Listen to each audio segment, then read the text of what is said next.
PPRNradio.net. The station that's home with your wife while you're at work. It's the Peter Pinho Show. Only on PPRNradio.net. All right, we got everybody. All right, I heard you. Shut up, you. Let me pass the fingers. Holy shit, there's the Mr. Hatfield and the McCoys over there. Get down. Can you hear me? Yeah, we can hear you. You guys hear me all right? Yep. Yes. Everybody's professional. Look at this. Everybody's looking good. Who the fuck might get do this from a different room now? You just broke up a little bit. One more time for the people in the back.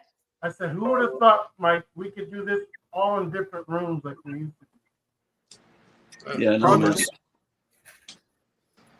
Mike, are you on delay or what's up? I'm good. Am I delayed on your side? Can you hear me? Yeah. Okay. I got you. I was saying, who thought we used to do this all in one room? Now we do it separately. Yeah. What's up, Bob Clark? How you doing? Don't forget the Stripe Show. Podbean. And we're going to go from bottom is Lisa. Lisa's back with us. Lisa Meek. Hey. She a singer. She do that thing. You know what I mean? She sang. Try. And she here to celebrate Juneteenth with us. She's the only dark-skinned person in the room, but we love that because we're diverse. You know? I'm the token tonight. That's right. And above her is the guy who's staring down at her shirt right now. We look like the Brady Bunch, if y'all can see on TV. He's looking down at her. Let's see. You should be in the middle, Pete. I know. Can I move myself? I don't know if I can move. Who was in the middle? Alice? I don't know. Okay, there we go. Was it Alice? Or was it Mrs. Brady? I don't remember. Did you pop up? Can I move myself? No. Yeah. I could move myself. There we go. Oh, come on. Okay. Why is my screen like that? Yeah. What the fuck did I do? What the hell did I do? Let's see. Escape. Bob Clark said big crowd tonight. What the hell did I do to my screen? We don't. Oh, wait a minute. Zoom in. 25. Okay, there we go. All right, now I can see the thing. All right. We have Lisa is at the bottom. Lisa, and then above her is Phil, who's got a radio show, WAPJ, in Torrington on Sundays. You can hear it if you're in Torrington, or you can hear it online like everybody else. I'm looking at the screen, so I don't know if I should say to my left or to my right. Just say next to you. All right, so Siksay is over there. He's got the hat on. Siksay was with me in, I want to say, not the beginning, but I want to say a third of, we were in the year for almost 14 years. He was in on year 4. So about year 6 or 7, he was with me. I met Siksay because we booked him, or Phil booked him. No, Brian booked him. And we had a snowstorm, and everybody was supposed to show up. And I said, I can't not show up. I got someone that's going to be there. So I ended up going, and he ended up going, and we ended up doing a show on the snow. So that's how I met it. Remember? John, I think you're muted, hon. Yeah, you're muted, John. Can you hear me? Yep. Now we go. All right. I ain't scared of no storm. That's right, man. I drove out. I was there. That's exactly what you said. You ain't afraid of no storm. What location was that? What's that? Southbury, I think. Right? That was in Southbury, yeah. The Southbury, after my leave from what did I do? Naugatuck? I got a studio in Southbury. Yep. That's where I am now. Not in your studio, but in Southbury. Yeah. And then I thought Naugatuck in the old studio. Huh? That's where I met you. In the old studio, just breaking in weekly. That's where I met Mr. Michael. Michael Hatfield, he's also was part of the show after Phil. So it was Jonathan, then it was Jonathan and Phil, and then them guys left, and then it was then Mike came. And that was the Hampton scene. Like Storytime Bob brought me on as a guest. Storytime Bob. Yeah, he's still alive, by the way. Yeah. Still kicking, buddy. I love it when a sentence starts that way. You know who's still alive? We have the pool still. That guy's gonna outlive all Got of the us. Deadpool. We have the death Got pool still, Deadpool, remember? buddy. That's the first dollar for the death pool. I spent the other money. I don't know why, but I spent it. But, So am I the only chick that's been hanging with you guys? what's that? Am I the only chick that's been hanging with you guys? No, we've had chicks on the show. Oh. No, my wife was on for a long time, but she doesn't want to do it no more. Yeah, But we've had Lex. other girls on too. We've had we had a Lexi chick was that used to go on roller skates. We called her Ivy Spinners. Mike brought her on. Sweet. And then we had a few other girls that were on from time to time. We had Mama, and then we had Lexi. Yeah. We had Lexi though. Lexi was a model, so she brought some people to the show. Oh, nice. It was all a good time. I'm not upset about it. No one is collected on the Death Pool. Bob's listening. All right, so big show. Let's get to it. I introduced everybody. So I'm gonna play because this thing is long.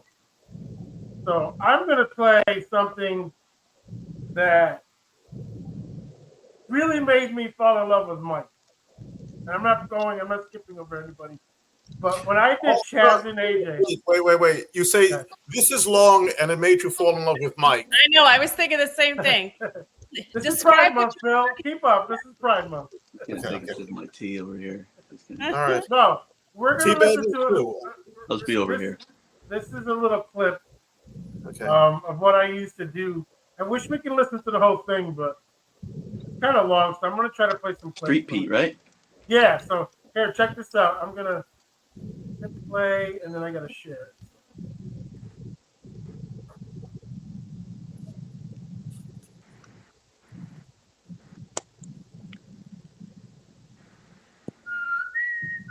This week. Do we pay you? No. So he earned every second, Yeah. every second of chance. We got our money's worth this week. Right, that's it. Yes. Who did you talk to? He started out saying his name was Clint or the other word I can't say on the radio, but then it turned into him being Prophecy, the rapper. Oh, Huh? all right. This is the second prophecy in Waterbury, by the way. It's a lot of prophecies in Waterbury. Right, but the third one. What are you here for today? I mean, some bullshit. We talked about it, didn't we? Yeah, I already know. All right, tell me, bring us to why are you here today? Oh, I got you. It's on a record. It's on a record. It's on a record. See? Fulfilling the It's prophecy. on a here. record, Right. but it's record. Right. I'm on record. You got to record that? No, record this whole time. He sounds stoned. He sounds like he's holding in a hit. Or really, really sleepy. Yeah. Well, I mean, like I said, it was like I took my nephew to the park and they was investigating like the playground. Why? What did the playground do? Because there was a prophecy there. Only in Waterbury. Playground had a couple unpaid parking tickets. Some warrants. Let's just say kids weren't playing on the swings. I think his nephew was code word for something else, by the way. He keeps saying it. Oh, We have to investigate this playground. Right. Kids are leaving with drugs. right. Needles. All right. Like I'm over here with my nephew with me. Yeah, I know I ain't here. I ain't at a playground with my nephew with me. On some bullshit. You know, it's funny. It's like, so why are you here? Why are you at court today? Right, why? We don't know yet. Right. He seems mad. I was at the playground with my nephew. Right. He's a rapper. And I ended up here. Right. I don't know. Right. I don't know what happened between. Apparently there was a I could see why he's kind of pissed off. it was a slide infraction. I went to bring my nephew to the playground. I'm at court. Right. Improper use of the seesaw. It's like he went to the Allen Iverson School of Public Speaking. Right. Just keep saying the same two things over and over again. Yeah. That's how it went down. So what's your charge today? What you mean what they saying? You get arrested. Come on. No, how much you charging us for the interview? He could be a very good attorney for himself. Yeah. Like, you know what they're saying I did. What you get arrested for? Oh, well, they trying to claim I'm trying to cop. Trying to cop. I was copping. Right. Okay, so we got to it. How far into this did we get the answer? About a minute 20 in. Yeah. I cut a little bit here and there just because it got super repetitive. Yeah. Which is going by how slow he's speaking and awfully fast. Yeah, exactly. So he went to the playground with his nephew, and he was arrested for trying to cop. Well, Right. they were investigating the playground, Chaz. Right, Yeah, investigating that's it. right. Undercover. And he showed up with his nephew. Chad. He's undercover. Yeah. Right. Yeah. I received a prophecy. This poor guy wakes up and thinks he'll do something nice for his nephew. Let me bring you to the playground. Right, 'cause that's a cop. I want to be a good uncle. And Right. Next thing you know, he's arrested. You're getting lollipops, I'm getting weed. Walking right into an investigation. Copping what? You're making this one hard on me. So, talk. Bring us to the beginning here. Yeah, All right, so, Pete, you're making this. Don't make me work for this. I'm not getting paid anything. Yeah. Well, it sounds like you guys had a conversation before you started talking to him. Yeah. Yeah, we have to. Oh, I see. This is for the Got to record. warm him up, yes. For the record. For the record. Record, of course. Yeah, the record. So Pete's good because he says, "Take me to the beginning." Yeah. yeah, so I'll take my nephew to the park. Again. We know about that part. After the park. Yep. Right. And met my cousin over there. And he knew a cat. Wasn't Cousin over there. Cousins at the park or cousins with him at court? His cousin's over at the park. And But he was with his nephew. and he knew a cat. He's in story mode now. He's telling what happened. And apparently there's a cat Okay. playground. Yeah. dudes roll up like they want to pull out, they want to draw down, like get down. It's like I got my dance. Okay, so all right, I got translate. And then a Merble fell down. We all began to dance. Get down. Get down. It was a dance off. It was a dance off in the playground. You got to see AJ dancing. He really is dancing. Get down. He was getting down. I thought it was odd. There was a dance off in the playground. But I said, what the hell? Might as well. How bad was your dancing? You got arrested? You got to get down if someone says get down. Get down. Get down. Look at that. Get down. Get down. Look at down. Get down on it. All right. It's like I got my nephew with me. You make me. I gotta lay down. They got me pulling my pants half down. All the other boys. I have a feeling his pants were already half down. We had to put him down It's even just further. a guess. Yeah, had to put him even further. Yeah. Past the knees now. Okay. So wait, he's laying on the ground. How you gonna dance when you're laying on the ground? And he's got his nephew with him. Right. Who don't get down, by the way. More of a foxtrot, Yeah. I don't know. If anyone's with a kid, I'm not thinking they're gonna buy drugs. I would think. But, you know, Yeah. maybe the kid wanted the cop. Trying to tell him. So anyway, I go up in there with the judge. I'm like, yo, I'm at the playground. My nephew ain't no big deal. We know! He's sticking to that line. I'm not with the playground and nephew! What happened in that playground? already! Well, who is his nephew? Is he like some big important person that we should know? Like maybe that's what we're Babyface missing. Finster. Nephew's probably some kingpin. Carry some old 380. Drugs. All right. You coming through? Like, you trying to investigate? Investigate what? You're not getting to the point. Please don't say nephew at the They playground. were saying people were selling. Were you lying? Dog, at my nephew.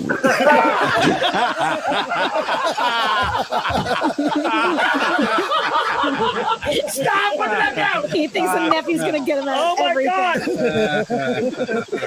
God! I think he's stuck on record. He thinks the police should have said, "Oh, you have your nephew." With you." And, I all right, just I need a fan on in here. carry on. Oh, Go ahead. You keep saying your nephew. But why are you buying drugs with your nephew? Because I'm saying just because my cousin had cop. My cousin was there. He had cop. You know, I mean, he had cop some just, it was like a couple things, man. It was like 1, 2 of them lines, man. I got my nephew with me. I know. Why are you at court today? Street Pete ran into prophecy at the Waterbury court, and he was busted for copping at a park. Yo, I'm at the playground. My nephew ain't no big deal. Exactly. So where are we now? I think he said the word nephew like 8 times. We're supposed to do a shot each time, apparently. Or dance. Either or. Well, he's with his nephew, and I guess and his cousin. Right. Yeah. So that's what we're learning now. Right. So his cousin, I guess, did buy something. It's family day. Yeah, 1, 2, 3 things. Yeah. Family day. So far, mom's uninvolved, sister, dad, no one, just the nephew, the cousin, And the park was being investigated. Right. And Prophecy's there with his nephew. And everybody got down. Yeah. Do we have that clip? Get down. I don't know where it is. Sorry. We'll have to get that. Okay. I was talking my nephew. And someone yelled, get down. This is what the police said when they rolled in. Yeah. Get down. Get down. Get down. It's a dance party. We could I scratch love your this nephew. song. Get down.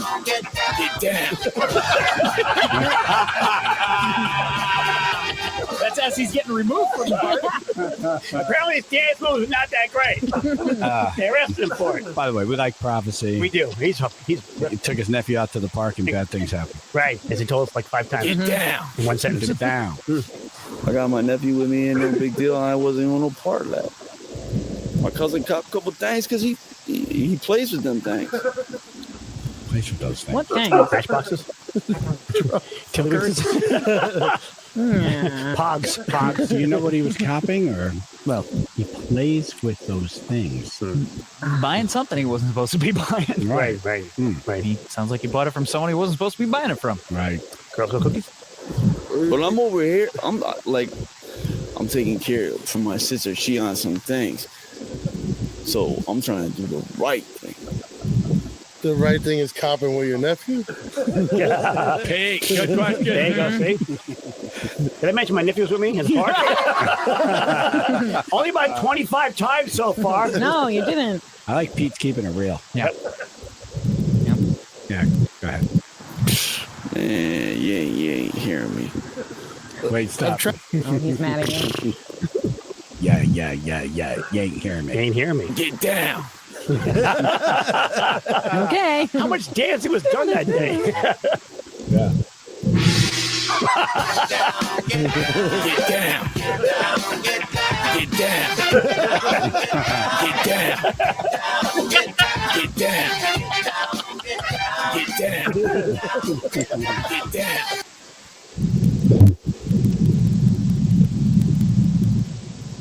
Mike, that was you? Damn. Did we lose Pete? Yeah, we lost Pete. Uh-oh. Hello, That skit was just too. He's that, in that the was park it. with his nephew. He's retiring. Yeah, he's just retiring Yeah. after that skit. So, That was the curtain call. Man, so Street Pete. Button, man. there you are, Street Pete. That was hilarious, dude. That was one of my best beats. Yeah, that was pretty good, man. That was creative. I like that. And you did that. You know what I kept doing is I kept asking for weeks, and Mike like, give me time. You could tell the way okay, give I me got it. time. I'm gonna get this one right. Well, it was You know, after and then the show we would kind of go out in the parking But I lot. asked you like 2 months straight. Give me time. You had the best one I ever fucking did. I appreciate it. You know what was great is when they come with the get down, get down, get down. They cut that together instantly, dude. That's the beauty of like that big budget radio where there's a big staff on. Like somebody's in the back, like chopping up, get down real quick. You know. Well, that producer is actually pretty fast. But Phil, you see, they should have paid me. That was one of the best of that bit, man. They should have paid me. That was When pretty was funny. that? No. That was pretty good. I did midget wrestling after that too. It was like one after the other. I just killed it. So The I have a wrestling was question. amazing.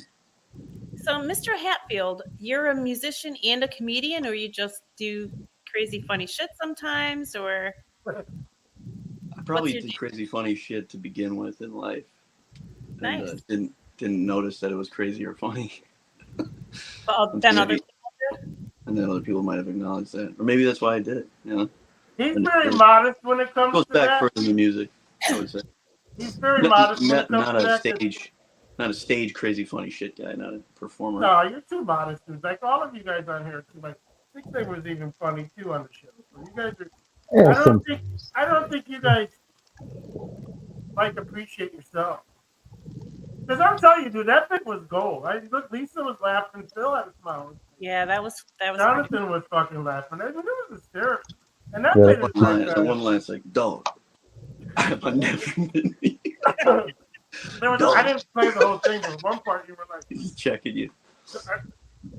Did I tell you? I think I asked you, I was like, did you pick up anything? You're like, you mean What they saying? what they say? What are you here for? You mean what they say? Yeah, what are you here for? You mean what they were saying? Infinite denial. You know what So I'm saying? I gotta say, it sounds like a combination of right off the dome and maybe a little bit of personal experience. You'd have to know some of those guys, you know, to know some of the responses, I guess, right? Yeah. Definitely. There's just a certain response to any form of questioning, no matter what. So I work with the American Job Center now, and it's like what I did when I first came in was outreach and just calling people we were trying to help. They'd be like, "Who's asking?" It's like, I mean, I'm not your parole officer, but we're good here. We're good. trying to help you. It also helps that you work in the worst part of New Haven. Yeah, well, you know, it's like that's the thing. It's like you got to be as close as you can to people that have no mobility. You know. Yeah. Basically, you got to set up shop right outside the front door. Oh, dude, that Get down. That's why I don't haven't think heard that anybody since- realized when I was making the post and I was saying get down. I don't think they realized what we were talking about. Yeah. No, it's a you and me thing, but now it's everybody. Oh wait, so I are you don't care trying to that tell us everybody you guys knows get that down on the DL? Is that what you're trying to say? Yeah, he's too far away. You know, he's 1,000 miles away. You know. Hold on. I miss You're right over being here in up there. Hamden. I miss being up there and seeing you guys live, but you guys you just came back live, and Jonathan hasn't been live in 2 years. I haven't played in a while, no. All right, so let's start with Jonathan. Jonathan, he had his own, he was called Siksay at one time. We had a nickname for him at the show. Big boy.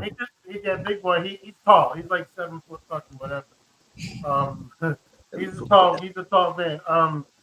But his career music just like yours, Mike. He did originals, and then he found a part of us. And I think the best thing about PPRN was we were able to bring musicians and ridiculousness to one room.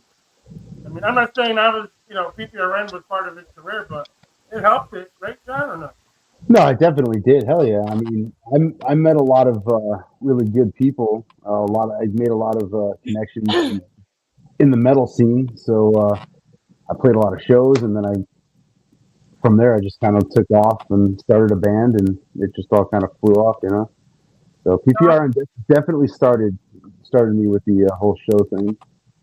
He also ended up hooking up with a girl that played guitar for Circus du Desert? No, yeah, probably.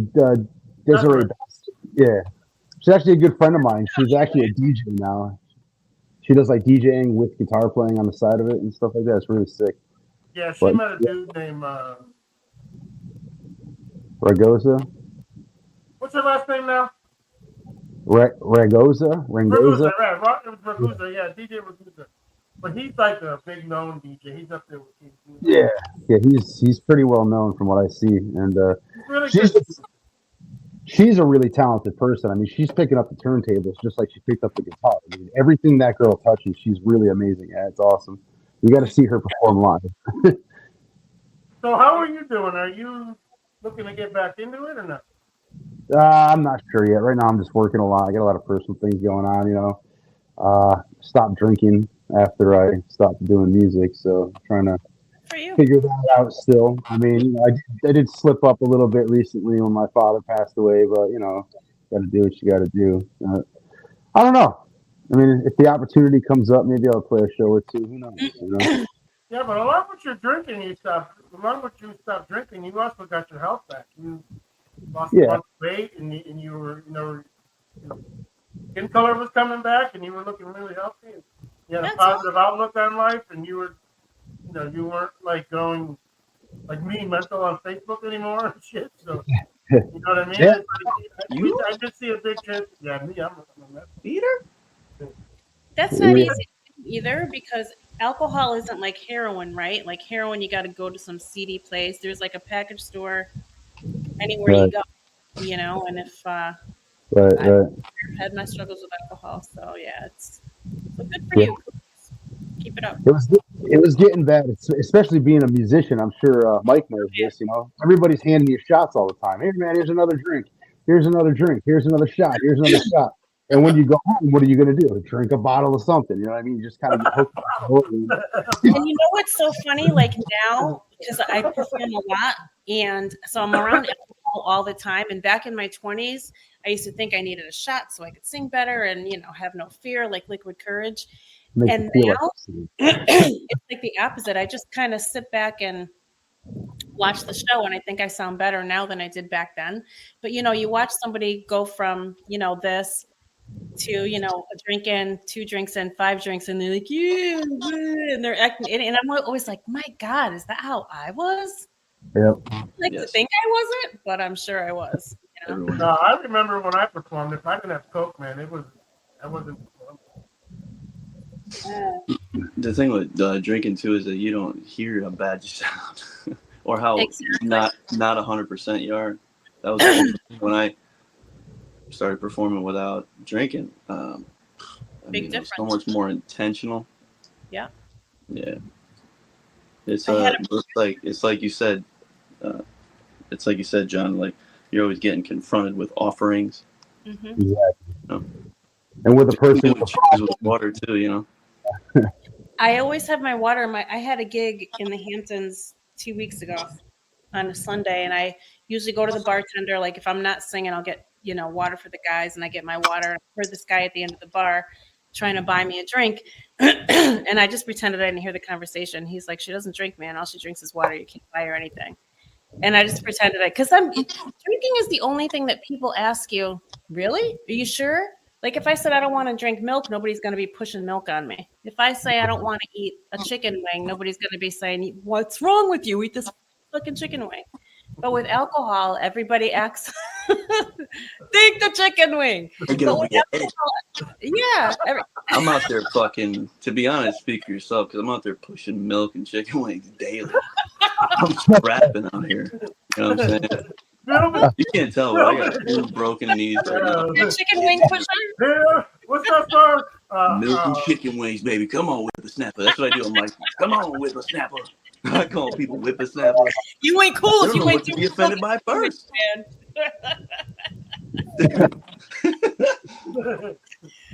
Oh my God. I'm broken. Eat that pollo. You know? Here we are, eating chicken wings. Yeah. Learn to talk again. Eat that fucking chicken wing.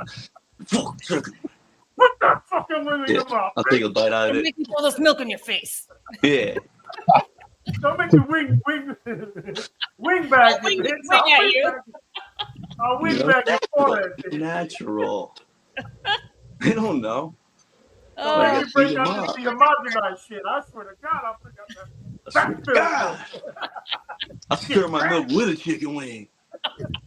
I stir my chocolate milk with buffalo chicken garlic sauce on that one. This has got it.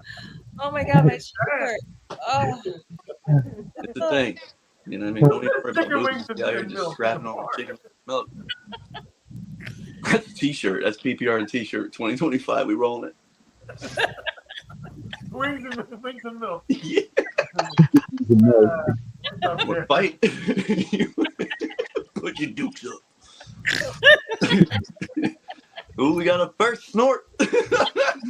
We get the first snort of the night. Bitch, put your flaps up. I got you. Oh my God. Oh. I gotta turn up my central air. Hang on, because now I'm getting hot. Jesus. I should tell you about central air. Like, y'all broke ass motherfuckers with your window units.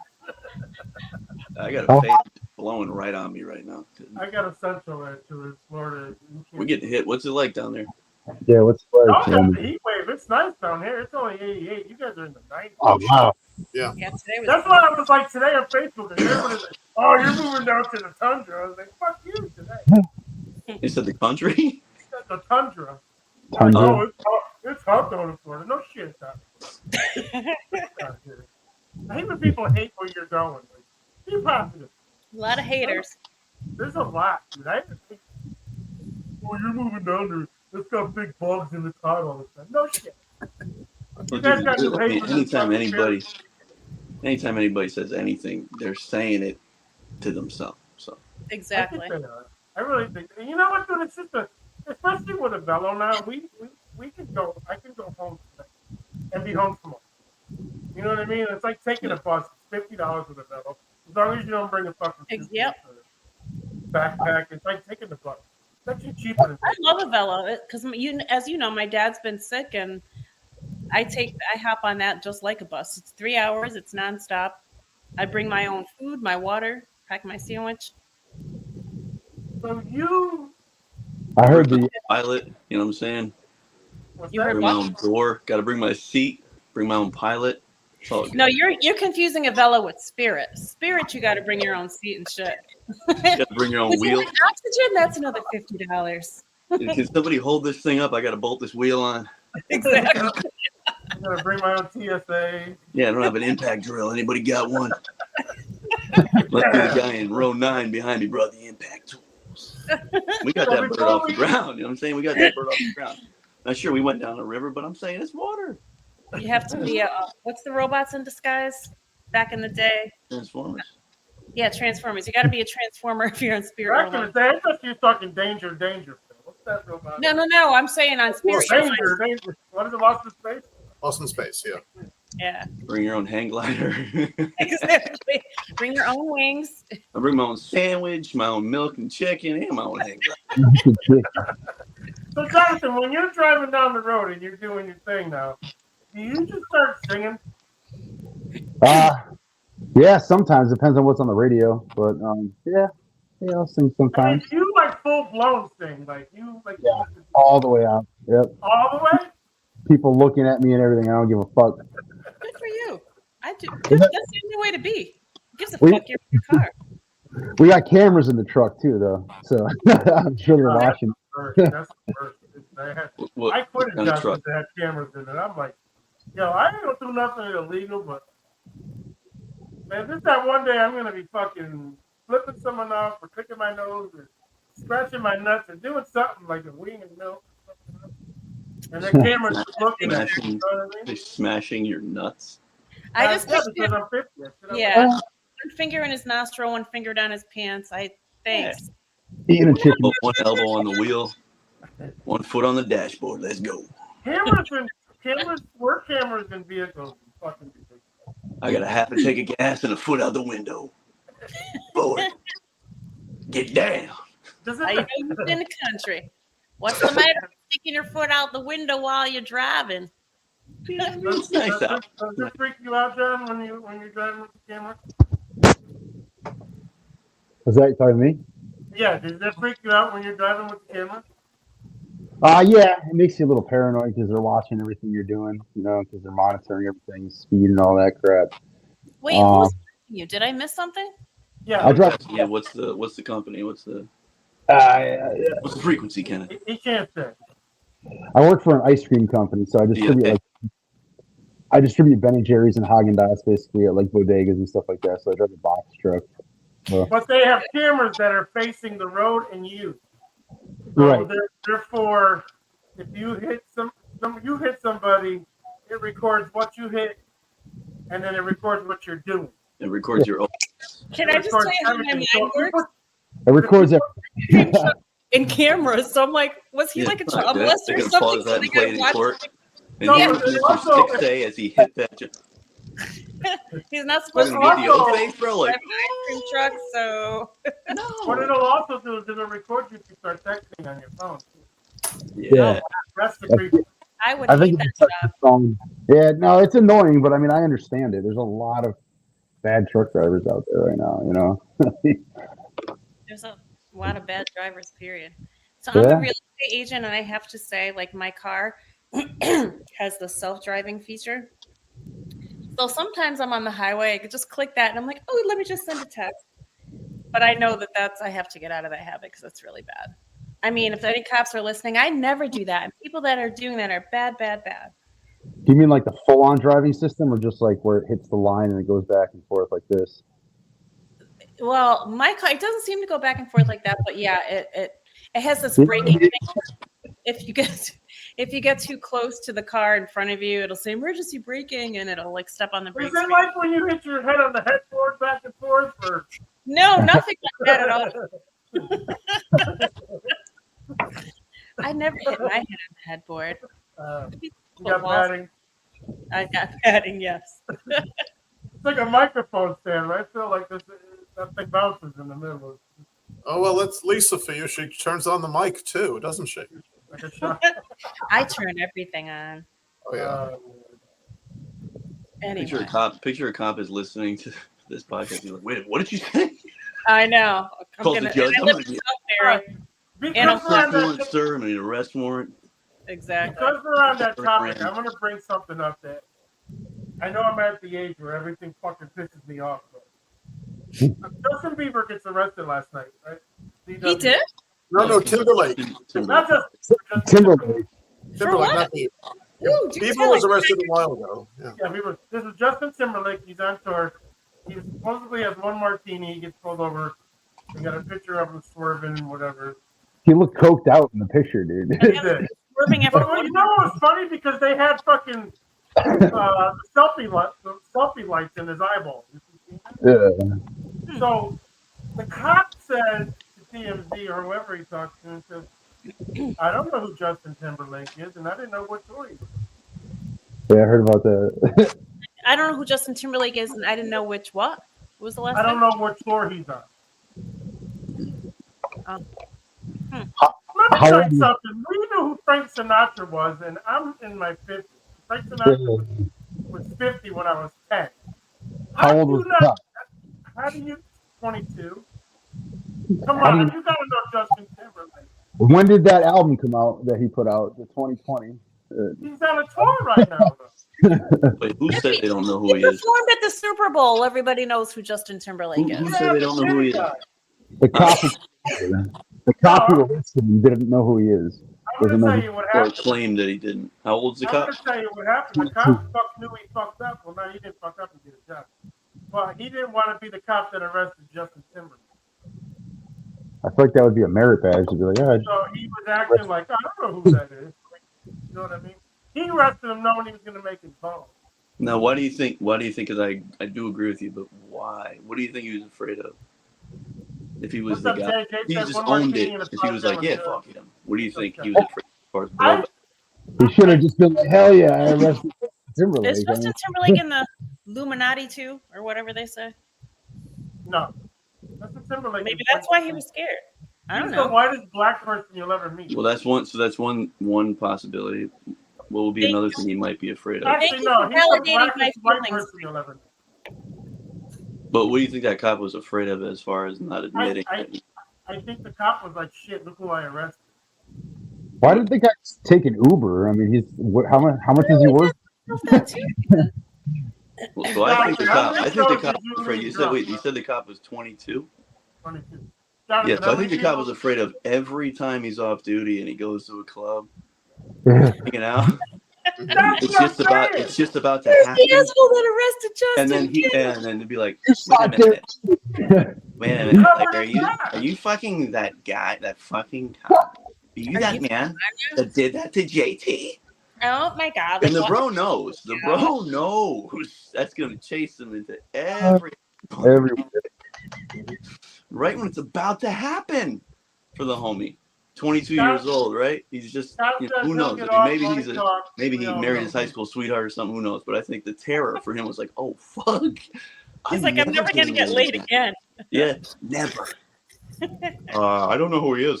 Which almost is enough to get you not ever again, right? How are you gonna parade that one out there?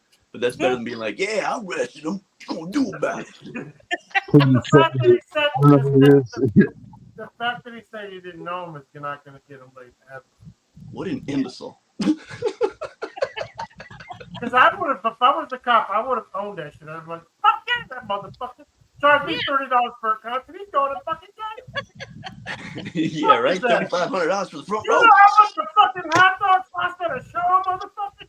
Yeah. Meanwhile, I got some chicken and milk in my trunk. I would turn black, so I would have been all up with that, but fuck yeah. Most cops have like the AK in the trunk or whatever they got. They got the M. They got the M4 in the trunk. This dude's got chicken and milk back there. He's like, you gonna eat this shit? He's selling $4. $4 for chicken and milk. You gotta pay for it too. Forget a ticket. You're getting fined right here by the highway. You're getting fined on the interstate. You only want chicken? $3. You should have kept Jackson's titty in the shirt, motherfucker. You don't want chicken, $3. You should have kept that titty in the shirt. Right? Oh, Kidding you. Hey, Justin pulled the same thing as Karmic Debt. Justin's like, I didn't know about the titty.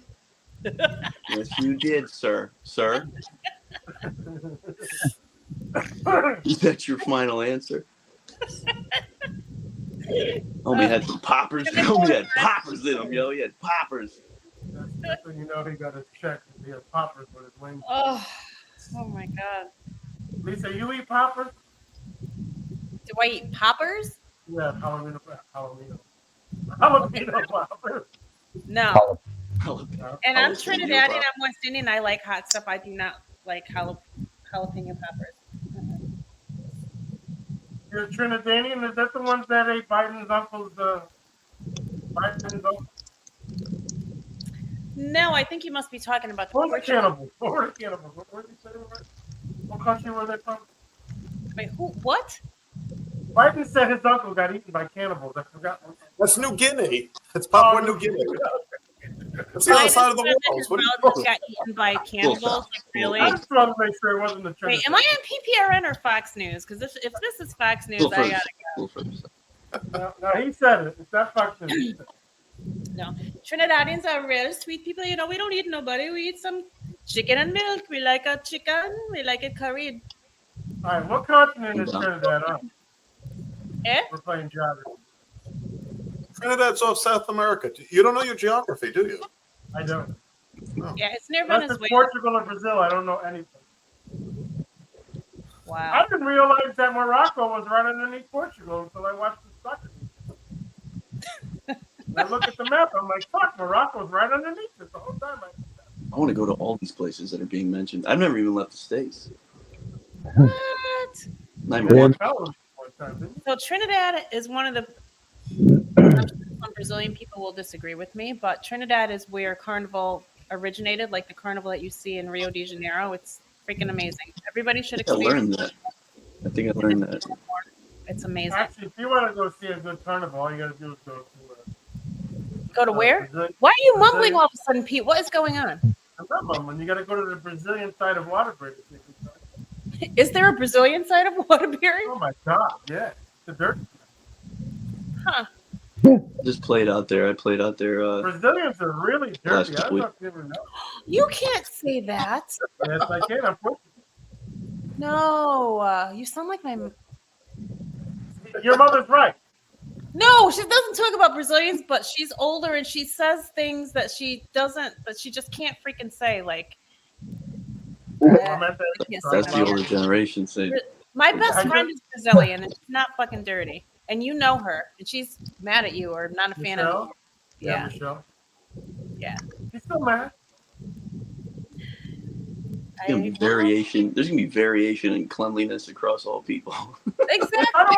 If I didn't piss off Inspection, baby. Some guys don't take the time to wipe their ass thoroughly so that there's no skid marks, and some do. That's a guy thing. Amen. That's gross. I don't know how Jonathan, you lazy are. You know what? There's a little brown. I don't want to wipe a couple All right, more. let's do a survey. Jonathan, back to front to back. Front to back, I think. Good for you. Yeah. Mike? Did you just say front? Wait, say again. Front to back or back to front? Talking it's about always used to be front to back. But I'm not going all the way up front. I'm just kind of staying in the back. I'm stretching the area in need. Right? It's like the area I of need. gotta come up there like He's kind of dead. You know? got finger puppets popping up like, hey y'all. And then we're gonna take it back. Like, we good. We can just remain, let's stay in the pocket. We had this discussion last week. I'm a pocket quarterback when it comes to that. Like I trust my linemen. Jonathan, you want to play us a song, buddy? What's that? Play us a song? I haven't played in a long time, but yeah, I can do that if you want. Yeah, play it, and then we'll get into play. It's gonna be. Oh, look at that! I got a guitar right here. Now, give us a little something about the guitar, brother. Let us know what you're playing. All right, so it's only 5 strings. I haven't touched this thing since my last show, which was like 4 years ago. So, Did you ever write a song because of the strings you had? I think I had a guitar at one point with like 4 strings. So, no, I don't think so. But I played a show where I just kept popping strings. It was out in the middle of summertime. I popped like 4 strings during one song. I was like, what the fuck do I do now? You know. This song is gonna be E string. You guys start throwing chicken wings at the audience. Chicken with some milk. Yeah. So I know Phil and Pete know this song. Yeah, it's been a long time.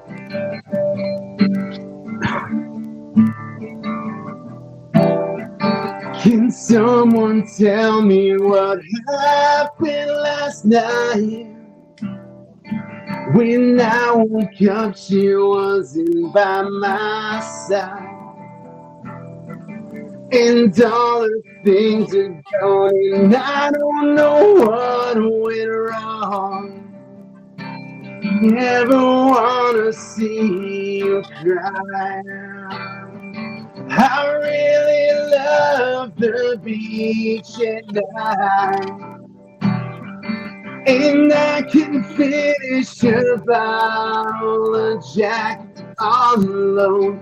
I really love the beach at night.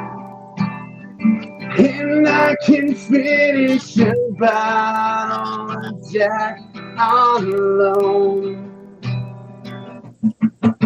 Tell me again how much you really need the person I am. I never wanna see you. Tell me again how much you really need the person I am. Never wanna see you.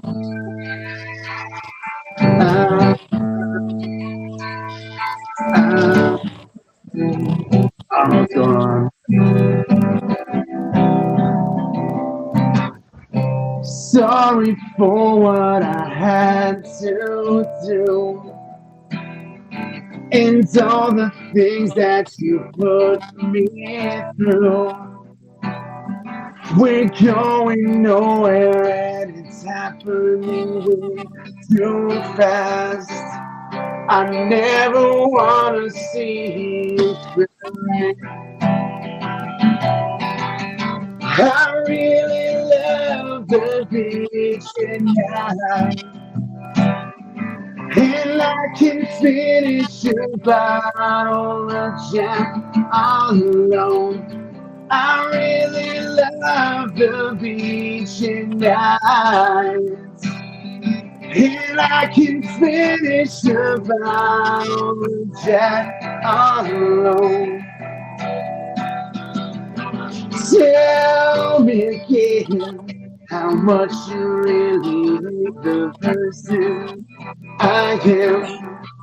I never wanna see you. Tell me again how much you really need the person I am. Never wanna see you cry.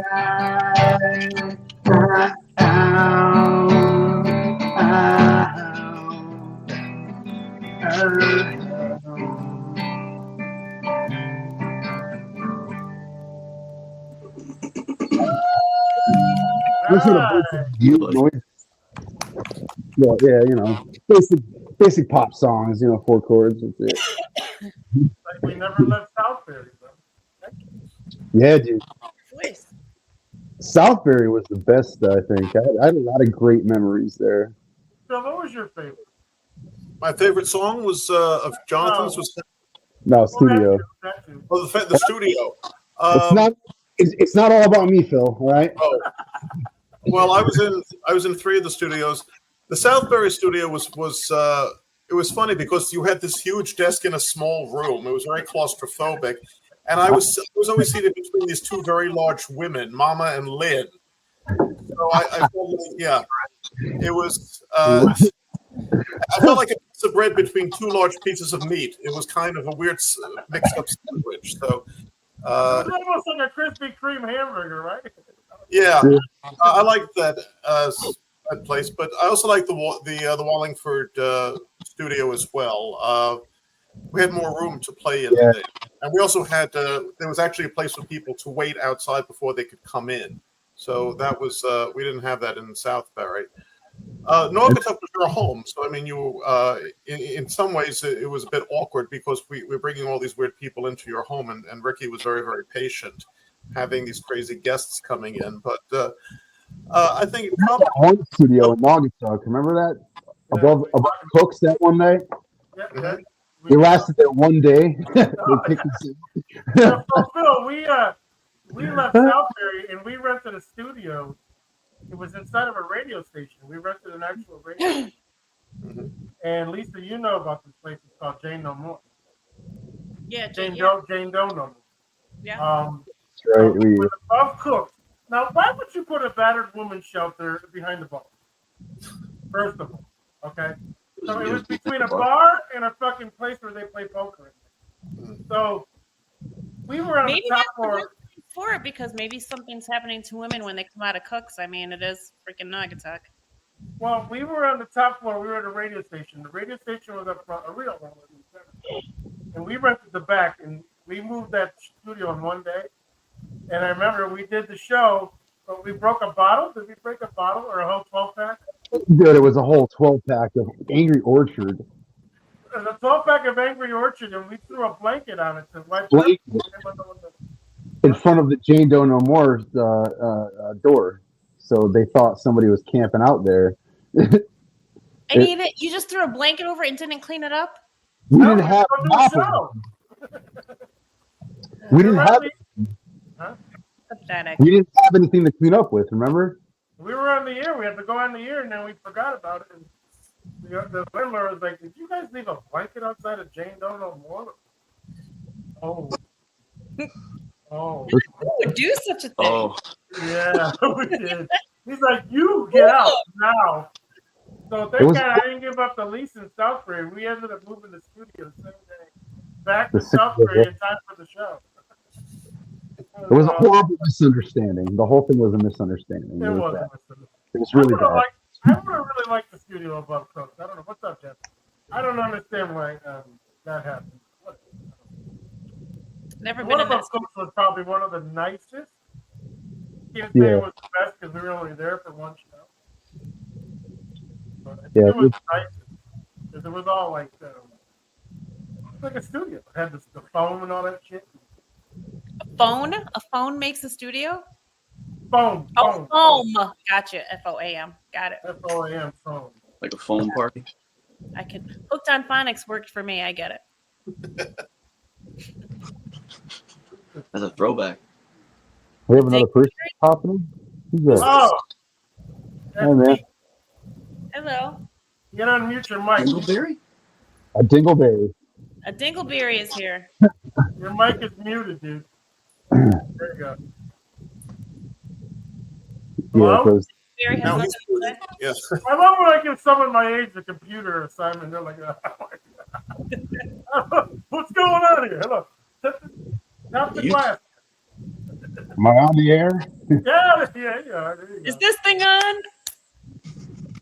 Tommy, can you hear me? Can you hear me? Do you? I think we should just goof on this guy. Hello. Dingleberry, speak. Maybe he doesn't see us. Maybe he doesn't realize that he joined the show. Alexander Dingleberry. Hello. Hey, Dingle. Mr. Berry. Mr. Berry. Artemis Berry the Third. Repeat it. And just like that, it's gone. You guys bullied him off the show. It's messed up. Is this somebody you knew, Peter? Or is he trying to find Chief and AJ? I don't know. So you gave him the wrong link. You gave him the link to be on the show, not the link to listen. Lisa actually knows his wife, Jennifer. I just wanted to see the show. I know who?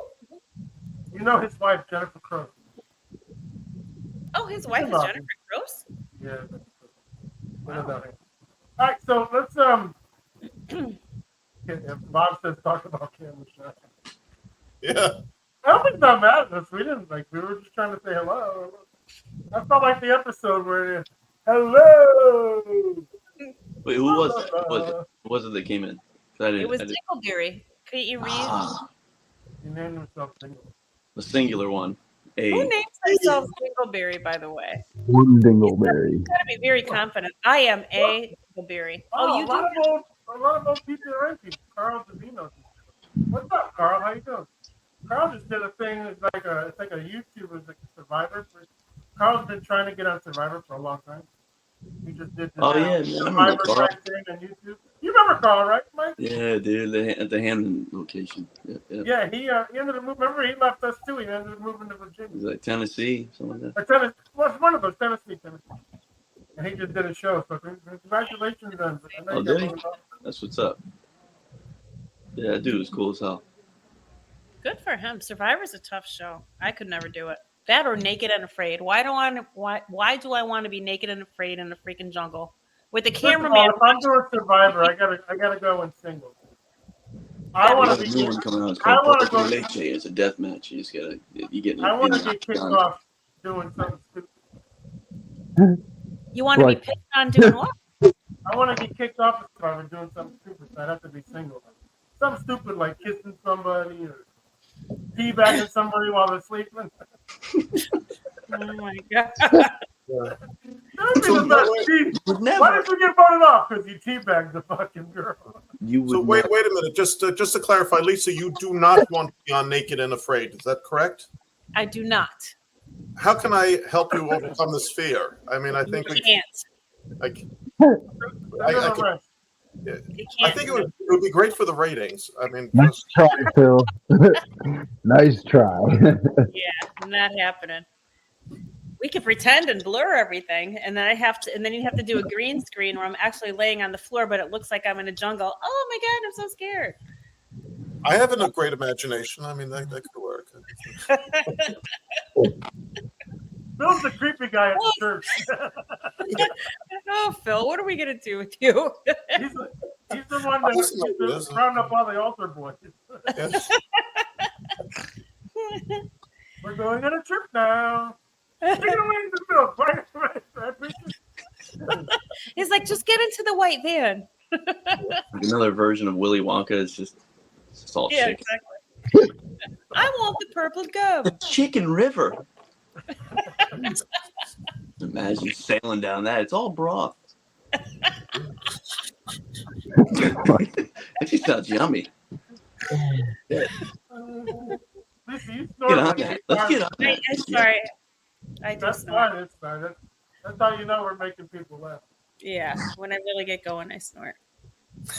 Not coke. I just snort. I just laugh and snort. Doesn't Peter snort too? He snores sometimes, huh? He used to. I think he stopped. I remember he He was being nice. He wasn't being facetious. Oh, well, I was being facetious. I thought you were. It's the yin and yang. Huh? Exactly. All right, so let's talk to Mike a little bit. Mike also did some solo shit. And now he's breaking into a band. I don't know if you guys ever heard of a band called Crossing Rubicon. Well, they had a drummer. What's your name? What's your drummer's name? Of? Who? Oh, Brandy? Brandy was in a band that was an original band. And at one time, I think they opened up for Motley Crue. But she started her own cover band, and Mike's the singer for it. And they do stuff like STP and Pearl Jam. And y'all do you guys do Rage or no? We do, yeah. Yeah, we do. We do a couple by Rage, huh? I'm telling the name of the band. Burn the Brand. So they're up and coming. They're new to the Connecticut scene. Thank God. They don't have to listen to the same fucking 13 bands again. We're trying to dig a little deeper and do some of the stuff that you don't typically hear. And then we do some of the stuff you do typically hear, but we do it like the record, so. So we're trying to do like a tribute. What are you doing as far as solo? Solo, I've been recording actually, and I mean, from working with me, Pete, that I'm always on time. Like if you're on time, you're late. That's my whole view. Not really, I'm usually late for everything. Write your stuff too? Yeah. So that was where I started, I guess, was writing tunes. Even as a kid, writing songs. They weren't, I was recording them on a cassette. My first boombox, my first Sony, actually, huh? You don't look old enough to remember that stuff. Yeah, I mean, I turned 18. But I'm a big vintage guy. I'm a big fan of vintage. So I'll be 45 in November. I said, is it me or do you flirt with every new guest? Me? Yeah. I'm not. I'm just inquisitive. Last week it was who, Phil? I can't quite hear you, Peter. Who did she? No, it doesn't matter. What he's saying is of no consequence. She's not flirting. She's just friendly. That's all. Asking questions. I didn't catch that. You know what? I'm not gonna matter because I would flirt with my team.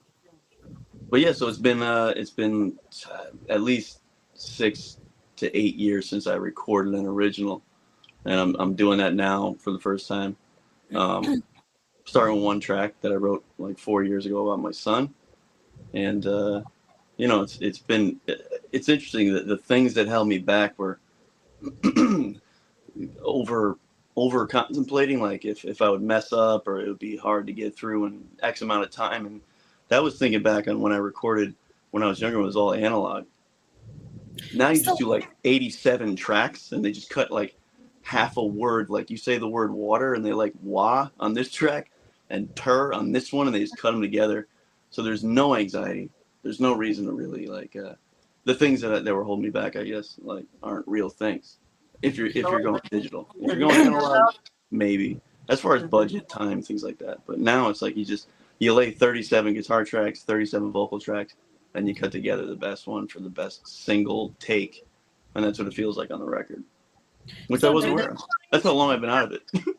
If you've been out of it for a while and you used to do it when you're younger, because I know for myself, I feel like I'm having more fun now doing music and just enjoying myself than I did when I was in my 20s. So do you feel like because you're the age that you are, you're more free in there and you can kind of be yourself and it's just kind of natural and you're having more fun?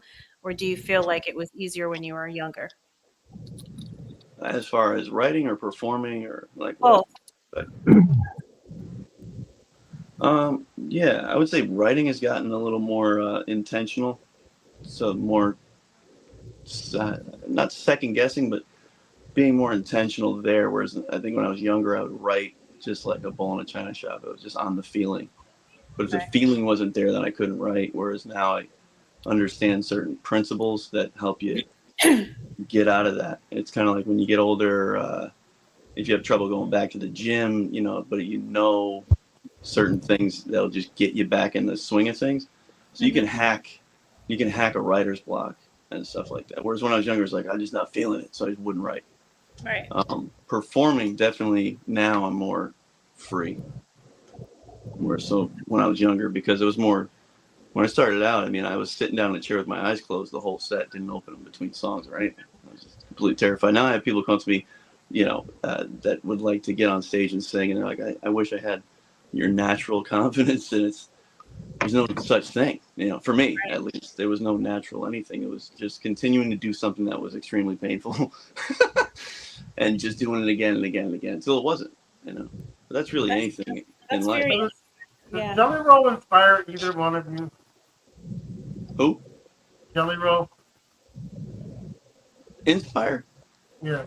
Absolutely. I just listened to him the other day because he comes from two things. So I came from a lot of bullying, and he comes from that, but he also came from like his folks not being great, and then also he was like in the system and stuff like that. But he was dark, He was like, well, I would enter a room, and cats and dogs and children would run away, and that just stuck with me because where we vibrate is we get what we give. That's it, And now he's doing all these things for kids in need and so forth. But he just seems to be genuinely awestruck by where he's at, and it seems like a true pivot. Who knows? I mean, I don't know the guy, but it seems like a true pivot And it's interesting because when I was in my darkest periods, I thought that I was a throwaway. You know what I'm saying? I was under that impression that everyone would be better off without me. And that's a lie that we tell ourselves. And so, yeah, definitely inspired because it seems like he's someone who's been in the depths of darkness, and now he's sort of on the complete opposite. So how did you... I'm sorry. So if you felt like you were throwaway and all that stuff, like, and I'm sure because I remember being there too, but how did you pull yourself out of that? Like what helped you, get out of that? Because that's not easy to do, right? At all.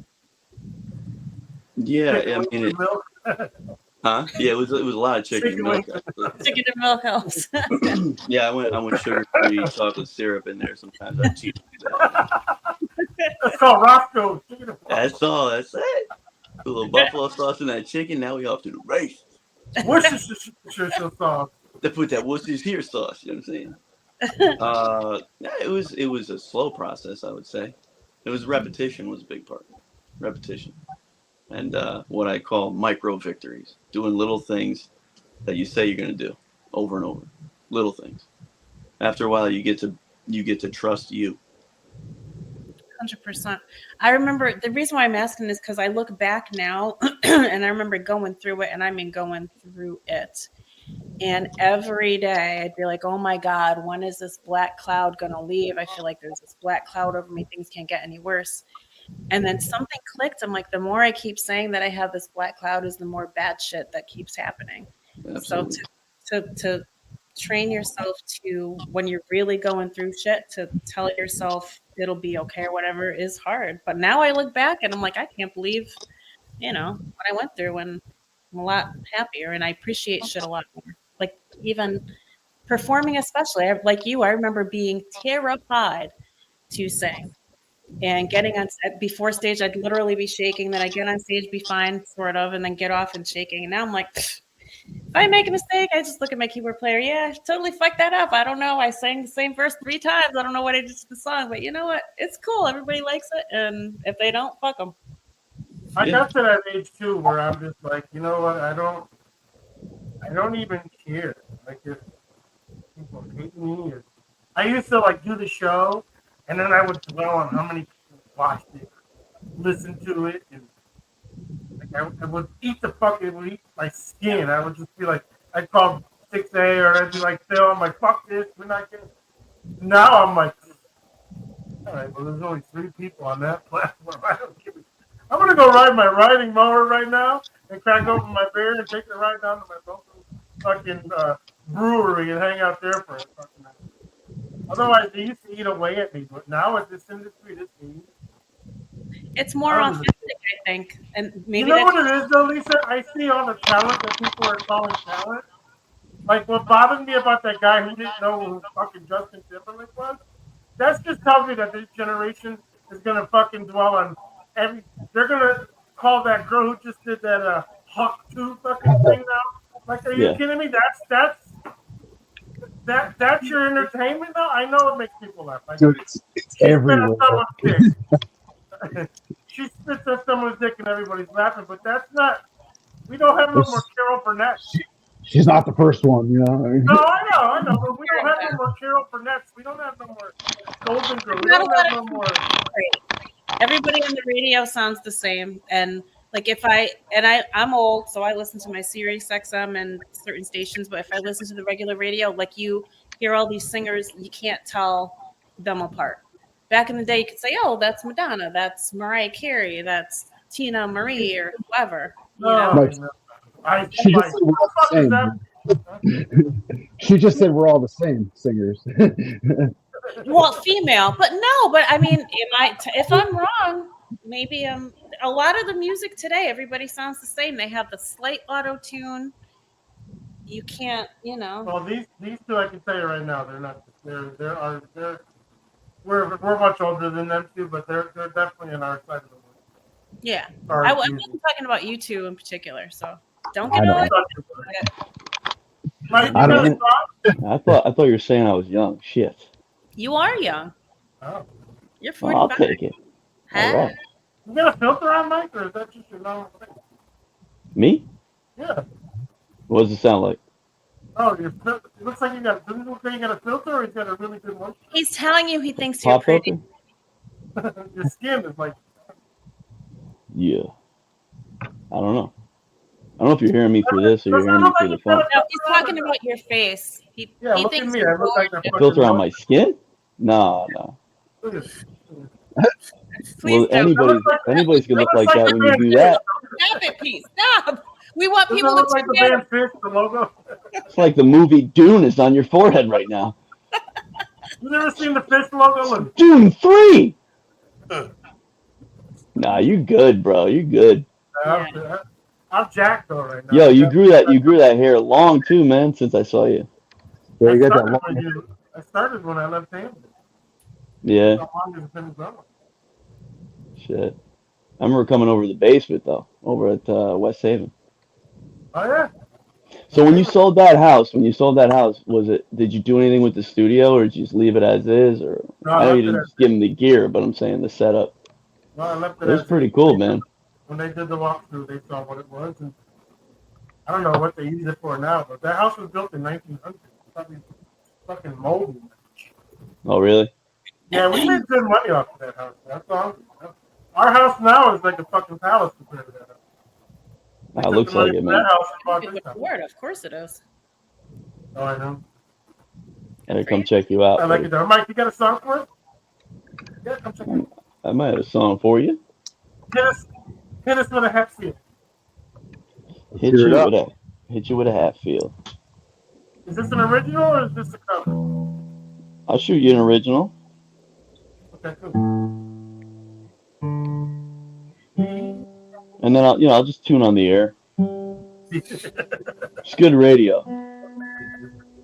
This is the real live raw deal. Jonathan remembers those fucking people that used to come in and play the guitar the whole time. On the air tuning is fucking. That's quality. You want that? All right, here's a little tune I wrote called "The Water."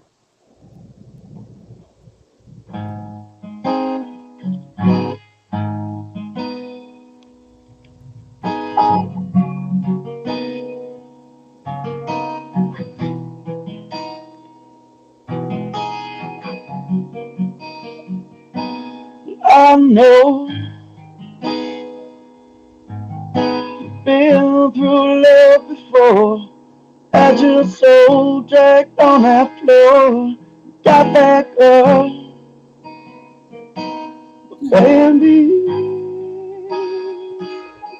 Did you love? She's your heart. When they tore your love apart, tell me how you scarred. We're waiting now, deepest ocean of our hearts. The waves might tear us down, they can't tear us apart. We're waiting now.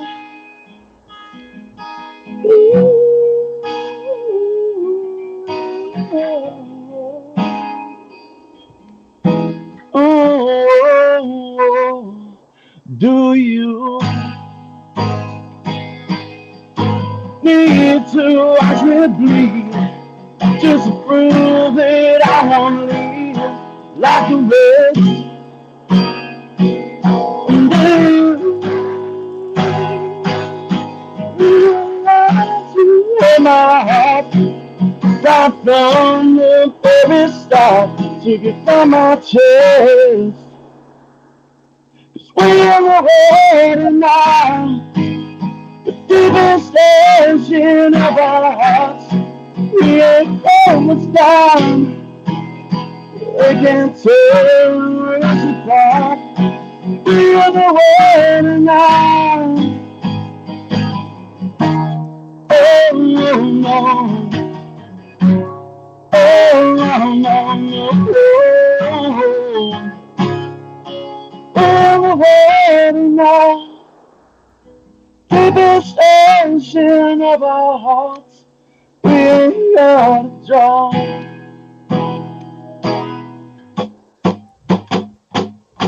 We're waiting now, deepest ocean of our hearts.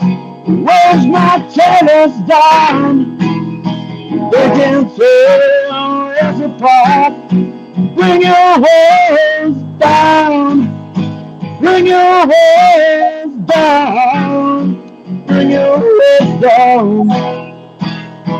I just need to feel your eyes.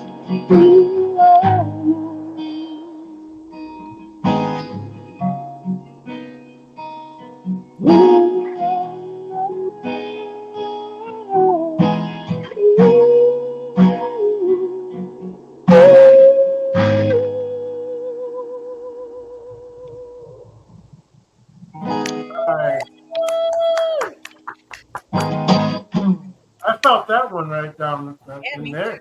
Hey. Yeah, that was about I'm ready to call the fucking suicide line. Shit. So it's deceptive that way. It's about like when you get through a whole bunch of struggle, like you're ready to throw yourself away, and you get to a place where you know your worth, that kind of thing. Then you meet someone and you see them in the same throes, and you're just trying to convey what your experience is. You're trying to convey hope, but they're in this hamster wheel where they just can't get out of this idea that the world's better off without them. So you're trying to shake it out of them, that kind of thing. You know, so good stuff, man. Hell yeah. appreciate y'all. Yeah. Nice. You and me had a combo one time, Pete, but Yeah. it was off the air. That was outside the studio, or was that in the car at your house?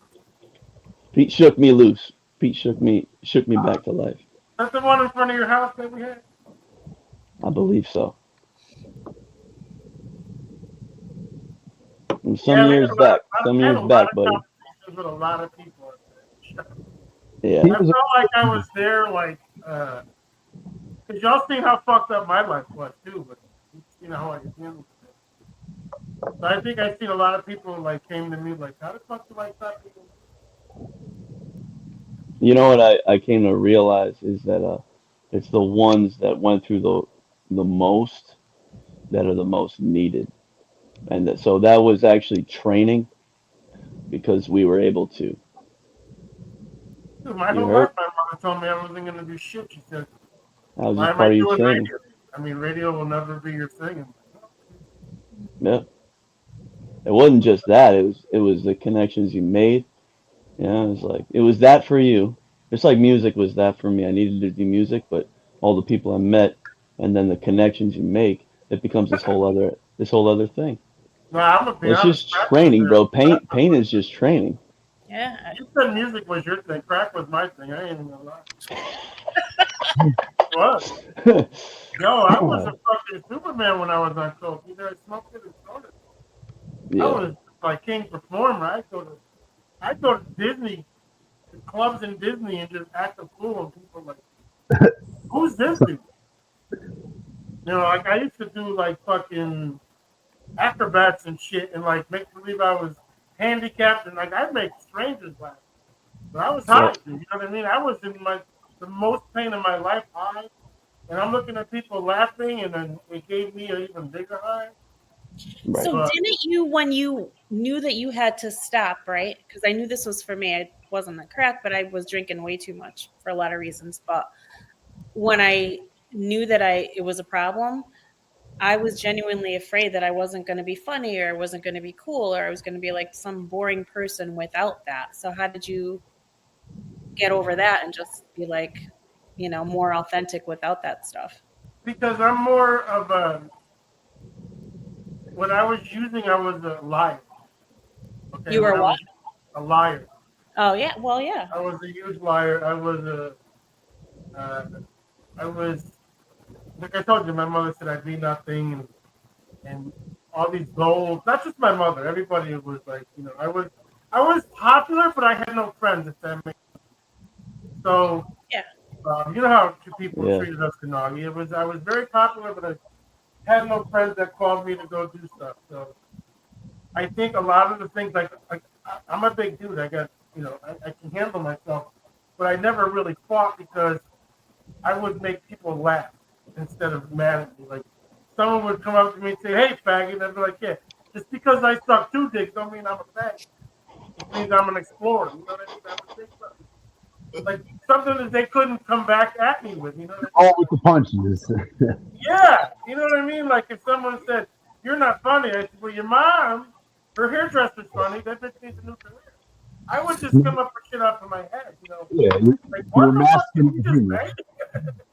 Should I punch him or hook him? You know what I mean? So you did it regardless if you were high or not? Because I was funnier. I put it this way, and I'm very confident now.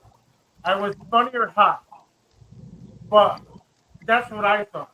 I'm funnier drink because now I want to get into the comedy side of it. I want to do comedy work, and I'm mentoring with a guy named Dave right now. Now, my comedy now is drug free. It might not be alcohol free, but it's drug free. But it's honest, and it's honest to the point to where if I ran for president and they brought something up, I'd be like, "Oh, you just found that out now? Everybody knew that." You know what I mean? Like, you can't come at me because now if somebody's listening to my show, say I ran for president, they're like, "Oh, he was a crackhead." People will be like, "Yeah, we know. We knew that." So you're more authentic and you're okay with being more yourself is basically what you're saying. Listen, if society told me it was okay to smoke crack, I would still smoke crack. But it doesn't say it. I really enjoyed it. If your life got better smoking crack, go for it. But I'm pretty sure your life doesn't get better smoking crack. No, I know it doesn't. But I'm saying I'm not going to tell you that I didn't enjoy it, or I still would enjoy it. I know I can't. First of all, my age. Second of all, I got the house now, and I'm trying to start this back up, and people look down on it. But I'm not going to tell you. Look, if I'm afraid to become fucking famous because that party's look off the chain. You know what I mean? Like you see people partying like Justin Timberlake was out on a Tuesday night in a Mercedes. He was at a hotel, and he only got caught with a martini. What was he doing before that martini? He fucked up because I would have done a couple lines to drive home. You know what I mean? Like it's my honesty and all this other shit. It plays a big role in everything now. You know what I mean? So, yeah. I think I'm funny, but I thought I was funnier when I was drunk. All I was doing was I was trying to get people to feel sorry for the way other people treated me, if that makes sense. Like, look at me, I'm funny, but my mom called me fat. So I wanted attention because I was a little bitch. I'm not afraid to admit that. I always wanted attention because I wanted someone to say, "You funny, dude," or I wanted someone to say, I wanted someone to say to me, "Yeah, you're fat, but you're a good person," or "Yeah, you're stupid, you're a good person," or I always had it and I always needed attention. You weren't a little bitch. You were unhealed. Right. Yeah, very much. That's all. And I think but from other people's eyes, it's being a bitch, But it gets back to what you said about famous or whatever. Let's just consider it making a bunch of money. The thing that with money is it just makes you more of who you are. Right. Any time in my life that I had more in my hands, whatever type of person I was, it allowed that. So the shit that you've gone through and stuff like that, if you were to find yourself in a position of a lot of resources financially, these experiences that you've had prior would keep you in line. 100%. Right now, I'm so grounded now because me and Ricky have. You also know that you already know that you found peace prior. Now's the time, if ever, to go ahead and get some money because you found peace without it. Right. And that's kind of what I was getting at. Because just for you to sit there, it's not easy to say, yeah, I needed attention. I needed this because I felt XYZ. Especially, it's not easy to say man to what a friend. So it's certainly not easy to say on a forum like this. So that just shows how much you've grown as a person, which is why, like Mike's saying, if that happened tomorrow, I don't think you would, temptation would be there, yes, but I think you'd roll the tape. Okay, so if I did, an ounce of coke, what's it going to get me or whatever? You don't need that to be authentic, to feel good about yourself. Melvin told me to calm down, cocaine baby. Now, if I hit the lotto, I'd buy a whole bunch of chicken and milk and just, man. I'd be right next to you. Chicken in the milk, buttermilk chicken. Exactly, buttermilk chicken. This is my chicken and milk face right here. What I think I do is, I think I would, because now every day I'm sending Ricky pictures of an old couple. I'm like, I hope this is you know what I mean? Like I'm doing shit like that now because I used to be like look forward to going out, but we live in Florida. Like you gotta go out. I look forward to going in bed. This is way past my bedtime. No, I love Florida, but I'm saying Florida is you gotta go out. You can't sit. This is God's waiting room. Like this, after this is it. If you stay home, you're like, I'm missing out. Paradise is everywhere. What is there to do in Florida? Get out of my face. A lot. Lisa, you couldn't do the vacations in this whole state you're home. The music scene is pretty good in Florida, from what I hear. The music scene is much better than for the stuff that we do, John. Yeah. Yeah, there's a lot of fucking acoustic people playing on a The owner's not asking you how many people you can bring; they're asking you to perform for their, lunch crowd. It's because it's just gonna be a shit ton of people no matter what. Exactly. Because nobody cooks. Nobody cooks. Everybody goes out to the bar, and they have happy hour on Monday through Friday from 4 to like 8. You know what I mean? It's such a different vibe out here. And everything, Lisa, is it's either underwater or it's in dim. Now, do you find yourself missing the seasons? No. I'd say the only thing I miss is pizza. Yeah. Not have good pizza. Yeah, you could find it, sure. I did. I bought a pizza oven and I bought an RO system for my house, and I got the water down to a fucking science, and we put in the pizza oven and just like back home. So You got like the backyard pizza setup, like the. I got a Blackstone, and I got a pizza oven, and I got a grill. Like I'm straight up old now, but rock and roll. yes, sir. And I got a canopy too. Pete's New Haven Pizza in Florida. So we're gonna have to do a segment where I'm testing out your pizza skills and your grilling skills. Well, yeah. When I come down, we'll do an episode in the same room. That'll be nice. I should be able to plug the guitar. I'll plug the guitar into the board that time. So. Yeah, if you guys come down, we're gonna have a good time. I'm saying right now, you're gonna come down, and here's what happens to people that come to Florida: they come down and they want to move, or they come down and they just don't. That's it. There's no in between. I'm deeply ensconced, but I hear you. It's just too freaking hot. I can't be. And I love the beaches. I'm gonna tell you right now, it's just as hot in Connecticut.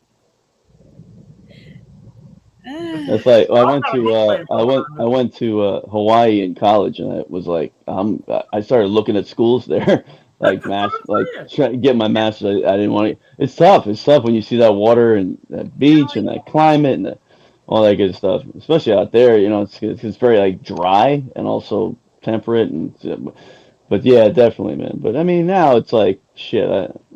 I think about me last, man. No, it's a different vibe down here, dude. It helped me out, and I don't even think like up in Connecticut when I went back about a month ago, and I was just my mind was racing. I even told Ricky, I'm very very honest with Ricky. She's like, "What's the matter?" Because she knows when something's wrong. I'm like, "Yo, I want to go to the bar and get some coke." Oh, you felt triggered. Yeah, and she's like, "Really?" And she would normally like 4 years ago, she would have been mad. But she sees that I break down and cry now. She's like, "You're admitting it. You never want to go back?" I'm like, "It's not that I never want to go back. I just every time I go back, I get that feeling, and I love being honest with you." And I didn't. I refrained from it, which was nice. And years ago, I probably couldn't have done that. But she's like, "What?" She knew. She goes, "What's the matter?" I'm like, I just wanted to get high. So I mean, I'm not saying that it's bad for me to go to Naugatuck because Naugatuck is my life. But it's for you to be able to say, yeah, I felt like getting high, but I didn't. That's normal for somebody that was an addict, Yeah, and I like I told you, I would. If someone offered it right now, I would do it, but I can't do it, so I wouldn't do it. If that makes sense. So. That's big, brother. You know what the problem is when people become addicts? They always say, "Oh, yeah, I've been clean." No, you haven't. You haven't. You stepped away from it because you're always going to be an addict. You're never going to. You can be clean from today to the rest of your life, okay? And that's like 1 in 1,000. But if you admit to yourself that you're not an addict, you're going to fail. You got to be like, all right, look, I'm going to go to the bar and I'm going to go have. Because I got to the point where if I drank a beer, like a sip, I was going to New Haven. You know what happens in New Haven. Yeah. So if you go say to yourself, yeah, I can go to New Haven. Fuck that. I can go to the bar. Fuck that. I can go to the bar. No, that's where you fucked up. You got to go and say, right. I'm going to go have a beer. I might have a fucking Jaeger bomb, but then I'm leaving. Or I'm going to chill. Or I'm going to drink some water. Or I'm going to go watch Hatfield or Siksay sing. And I'm going to put my mind towards something else. But I'm going to deter that here's the problem too. I'm going to deter that addiction to another addiction. I'm going to go, all right, I had my 2 drinks now. Let me go to McDonald's and buy a Big Mac at 11 o'clock, which is another addiction. So that's the thing about your weakness is your way out. It's weird, but when you feel that you fucked up, then it makes it easy. You just go, well, I fucked up, and you just daisy chain. You daisy chain the fuck ups, and this is all kid shit. This is the shit that we told ourselves when we were kids. Mm-hmm. That's why it's important when you recognize a trigger. You're like, yeah, I'm up here in Connecticut, and this is how I feel. And dude, that's great what you just said, and the fact that Ricky picked up on it, the whole thing. That's awesome, man. That's awesome. Melvin says, "Pet alligators and listen to great music." If you pet an alligator, you might just not have to worry about an addiction because you might be dead. That's Florida. I'm very proud, and I don't know how Jonathan feels about anything, but I'm very proud that I can say, yeah, I can. You know what's nice? Because Florida, they pull the sidewalks in at 11. Yeah, I know. Unless you're fucking they pull the sidewalks in at 11. It's a joke. They shut it down. Gotcha.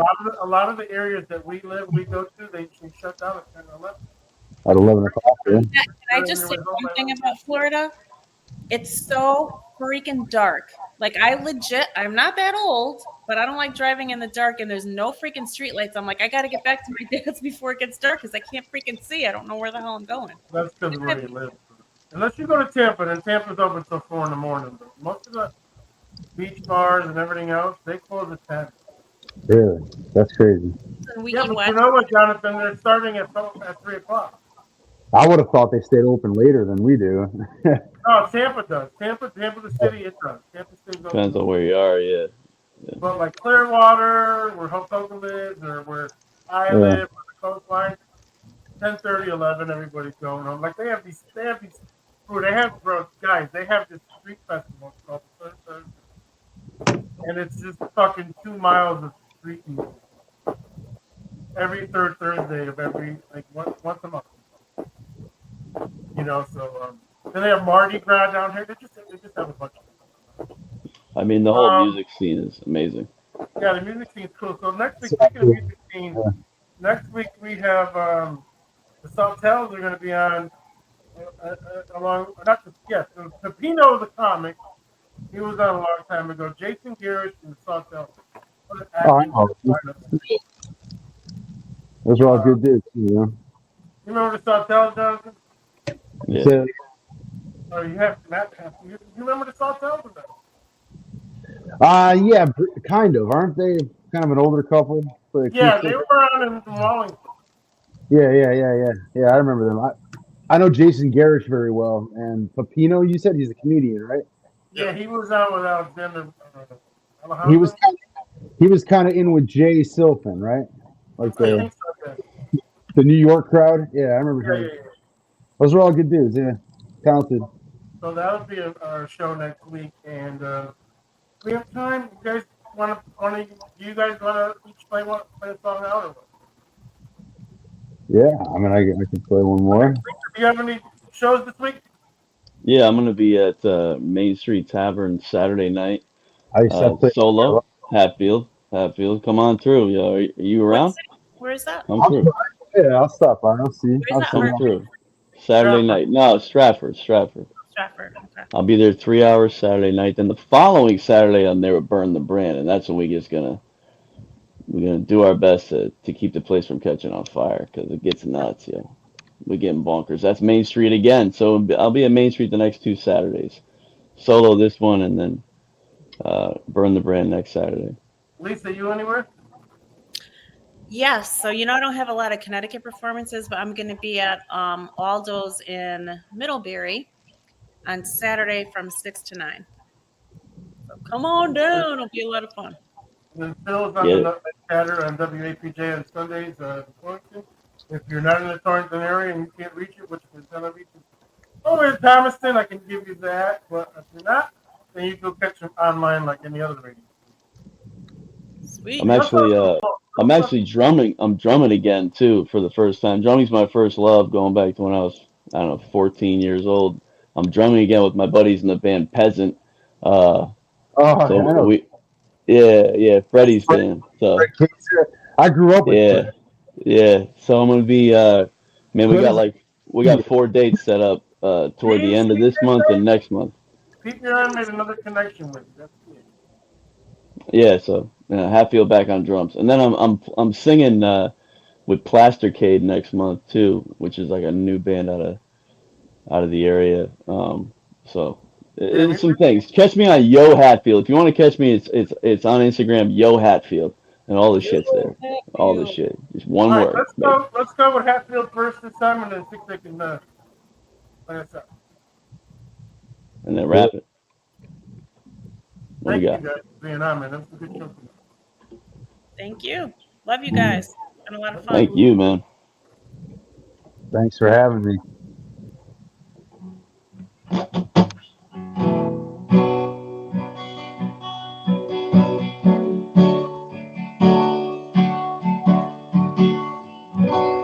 I wrote this song about like a Tony Soprano type.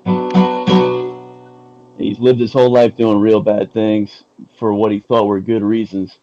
He knows he's about to go to a parlay and his best friends are going to execute him. They're not aware that he knows. So he's standing in the desert before sunrise and he's wondering if he was evil or a good man who did evil things for a good reason. And what he decides will decide if he runs away or he goes to the parlay. It's called Rabbit Holes.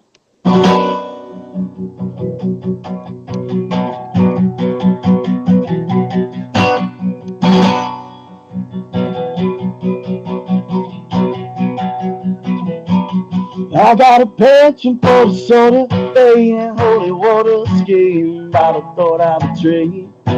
Got a penchant for the soda, and holy water skiing, but I thought I'd betray. Got a penchant for the soda, and holy water skiing, by the notion I knew myself again. One blanket in a warm bed, things I may never meet again. Rabbit holes in my veins never brought me anything but pain.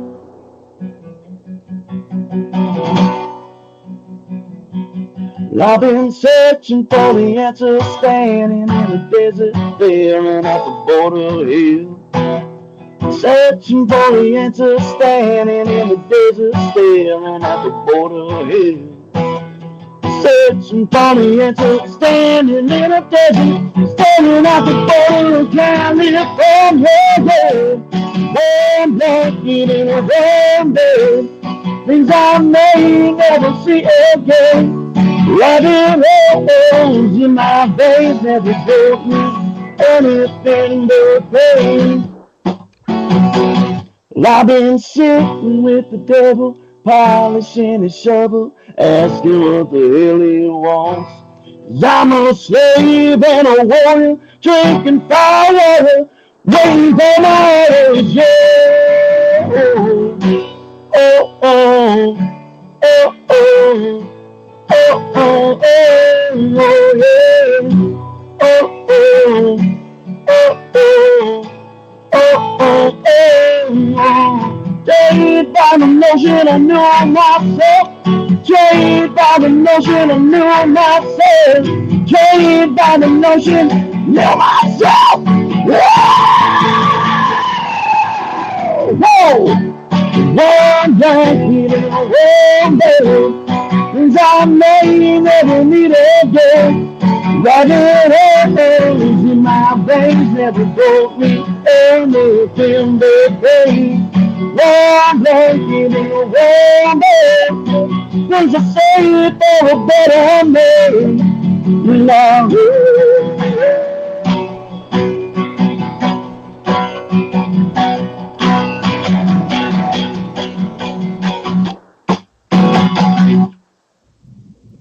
Nice. Nice. You got a little scream there, huh? It's good. I love y'all. Nice. That was good. Say what you got, buddy. What's that? Say what you got. It's my turn? Yes, sir. Let's get it.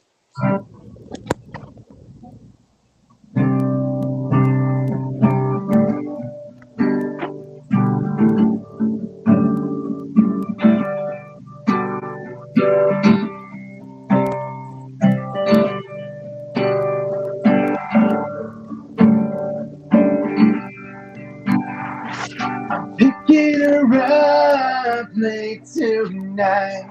I can tell by her look that nothing's alright. She look in her eyes, the kind of look and I'm not surprised. And I don't know what I gotta do to get through to you. And I don't know what I gotta do. I'm spinning my tires are spinning around. The wheels on my side almost off of the ground.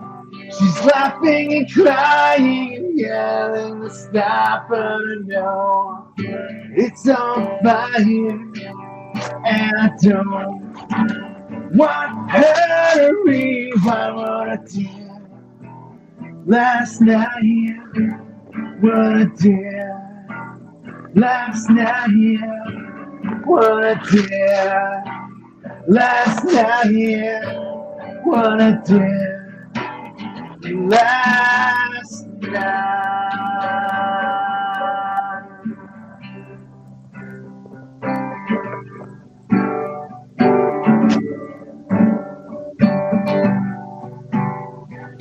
Baby, don't cry, I'll tell you what you wanna hear. And I don't know if there's something that you feel. We're playing around in a photo booth. And I don't know if I should tell her the truth. I'm spinning my tires are spinning around. The wheels on my side almost off of the ground. She's laughing and crying and yelling to stop her. No, it's all fine, and I don't want her to rewind what I did last night. What I did last night. What I did last night. What I did last night.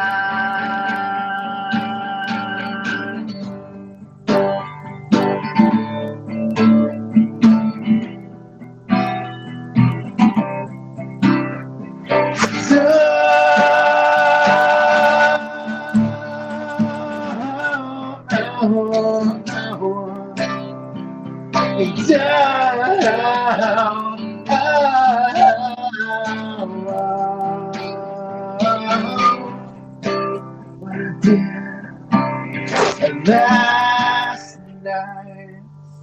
Wow, that's the kind of stuff they do. Nice, man. Maybe you should get back into buddy. it, man. You look happy. Yeah. Rocking, man. Feels good. Yeah, let's talk to Mike, see if y'all can do something together. I'm not in the position to play anything other than those two songs right now, just because I haven't played in so long. It's like I almost relearning it, kind of. One chip, yeah, man, but it's like riding the bike, but yeah. Exactly. Yeah. That's when you get more creativity, you know, when you give up your old self and then you pick up the guitar or the music again, then you reborn yourself into something different. So that's what I'm kind of stuck in the middle of right now. So, you know, the songs that I played are, you know, I wrote those in like early 2000s. That's why they kind of are like emo sounding almost, you know what I mean? So It's relevant. Sounds cool. Yeah. Tell you what, they bring the old gang back and these shows will turn into 2 hours almost. It's fucking awesome. All right, in honor of Juneteenth, we want to say thank you everybody for listening. Thank you, Lisa. Thank you, Phil. Thank you, Mike. Thank you, John. Thank you to all the listeners. Next Level Entertainment. Manny, Melvin, what's up, everybody? Jay was listening on YouTube. Thank you. In honor of Juneteenth, stay black, y'all. I'm going to do my best. Right, Phil, on Podbean. And you guys have a great week. I'll be down here. I'm going to see the Chili Peppers on Friday. Oh, shit. Oh, shit. I always wanted to see them. I love them. Actually, no. Corey Feldman is going to be with Limp Bizkit. Oh, wow. This week is going to be Chili Peppers and Ice Cube. Oh, okay. Chili Ice Cube, did you say? Mm-hmm. Enjoy, brother. Enjoy. I'm going to enjoy because Ricky loves Chili Peppers. This is my anniversary present. Nice. I've been wanting to go for a long time. Enjoy it, brother. All right, guys. I'll see you guys later. Let's keep in touch. Peace, love, and soul. Love, peace, and everybody. Take care. Take care. See you, Phil, and Lisa next week. All right, good night, everybody. Good night. I don't know what to do now. How do I get off?